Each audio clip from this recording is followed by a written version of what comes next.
आयो राम, बातें सीख गए हो क्या? भाषा है। राम जी चुपचाप बैठे, अब क्या करें। हाँ। और वहां स्थिति क्या है?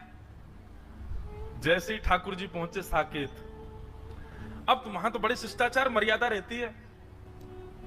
दशरथ जी महाराज भोजन करने के लिए जब बैठते हैं तो बगल में एक छोटा आसन लगता है, छोटी चौकी पर छोटी थाली में राम जी पाते हैं। लेकिन यहाँ साकेत, यहाँ गोलोक धाम में तो नियम है कि श्री नंद बाबा की गोद में बैठ जाए ठाकुर जी और उन्हीं की थाली में से खावे। जो नंद बाबा खा रहे हो हाथ पकड़ ले, पहले मुंह खवाओ फिर खाइयो। यहाँ तो ऐसी लीला है। अब वहां दशरथ जी ने कहा, आओ राघव, आइए बैठिए, प्रसाद पाते हैं साथ में मिलके। बगल पे आसन पर आकर के कौशल्य मैया ने बैठा दिया। ठाकुर जी बोले, जे कहा है भैया, ये आसन पर मैं तो कभी बैठो ना हूं। तुरंत चढ़ गए और दशरथ जी की गोद में बैठ गए और गोद में बैठ करके वहीं बैठ गए। वहीं प्रेम, दशरथ जी को भी बड़ा प्रेम लगा। अरे देखो कौशल्या, आज राम गोद में बैठ गए मेरी।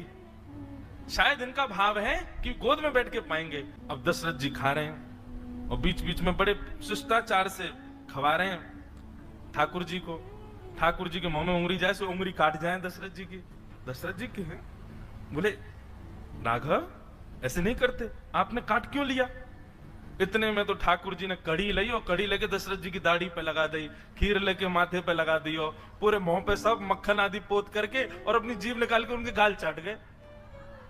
दशरथ जी बोले, ये कौशल्या, ये क्या हो गया है? बाहर आकर के कौशल्या मैया ने देखी तो दशरथ जी तो पूरे सने हुए ऊपर से नीचे तक। बोले, ये किसने किया? बोले, ये राघव कर रहे हैं।